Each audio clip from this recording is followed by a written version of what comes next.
Hi மக்களே, இன்றைக்கி நம்ம மொச்சப்பயிறு கத்திரிக்காய் கருவாடு போட்டு ஒரு குழம்பு வைக்க போகிறோம். இது வந்து மொச்சப்பயிறு வந்து நைட்டே நான் ஊற வச்சுட்டேன். காலையில் தான் வைக்கிறேன் இந்த குழம்பு. நம்ம உடனே வறுத்துட்டு வைக்கலாம்.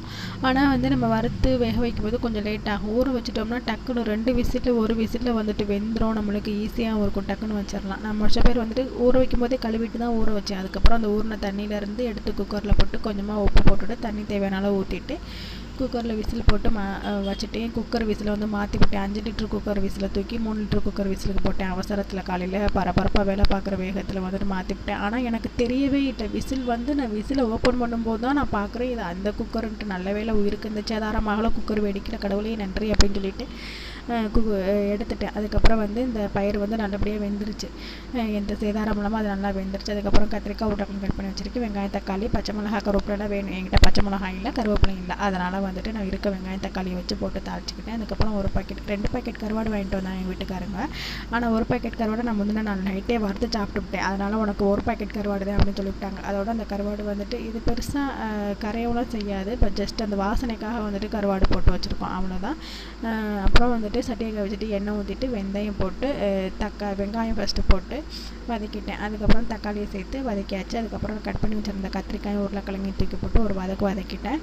அதுக்கப்புறம் என்ன மசாலா பொடி, குழம்பு மிளகாத்தூள் வந்துட்டு தேவையான அளவு சேர்த்துட்டு அதையும் சேர்த்து ஒரு வதக்கிட்டேன். அப்புறம் நம்ம இந்த மொச்சப்பயிறு வேக வச்சுருந்தோம்ல பார்த்தீங்களா, அந்த பயிர் வந்துட்டு தண்ணியோடு சேர்த்து ஊற்றிடணும். தண்ணியை இருத்துட்டு ஊற்றக்கூடாது, தண்ணியோடு சேர்த்து தான் ஊற்றணும். தண்ணியை இருத்துட்டோம்னா அது வேஸ்ட்டு.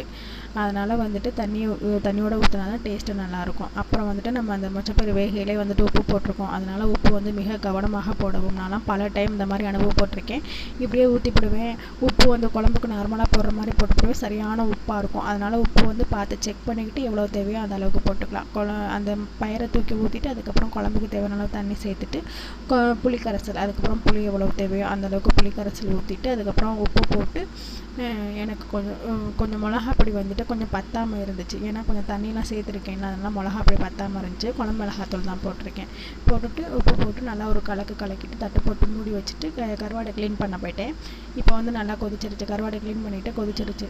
கருவாடு வந்து சீக்கிரமாக கரைஞ்சி போகிற கருவாடுனா குழம்பு நல்லா கொதிச்சு கொஞ்சம் வற்றினதுக்கப்புறமா நம்ம வந்துட்டு கருவாட்டை போட்டு ஒரு கொதிச்சதுக்கப்புறம் அடுப்பை ஆஃப் பண்ணிடலாம். அதுவே நல்லா எம்பிட்டு தான் கொதிச்சாலும் பாறாங்கல் மாதிரி இந்த வாழைக்கருவாடு இப்போ போட்டிருக்கேன்ல அந்த மாதிரி பாறாங்கல் மாதிரி கிடக்கும் அப்படின்னா அதை வந்துட்டு குழம்பு கொதிச்ச உடனே போட்டுக்கலாம். அதுக்கு எந்த சேதாரமும் ஆகாது. அதனால் நான் வந்துட்டு கொதிச்ச உடனே இந்த கருவாட்டை தூக்கி போட்டேன். கருவாட்டை தூக்கி போட்டு அடுப்பை சிம்மில் வச்சுட்டு தட்டை போட்டு மூடி வச்சுட்டு ஒரு 10-15 நிமிஷம் அப்படியே விட்டோம்னா சூப்பரான கருவாட்டு குழம்பு வந்துட்டு ரெடி ஆயிரும். மொச்சப்பயிறு கருவாடு கத்திரிக்காய்லாம் சூப்பராக ரெடி ஆயிரும். இந்த குழம்பு யாருக்கு பிடிக்கும் அப்படின்ட்டு மறக்காமல் கமெண்ட்டில் சொல்லுங்கள். அவ்வளோதான். வீடியோ கிளிக் பண்ணுங்கள். சேனலை சப்ஸ்கிரைப் பண்ணுங்கள். ஓகே, பாய்.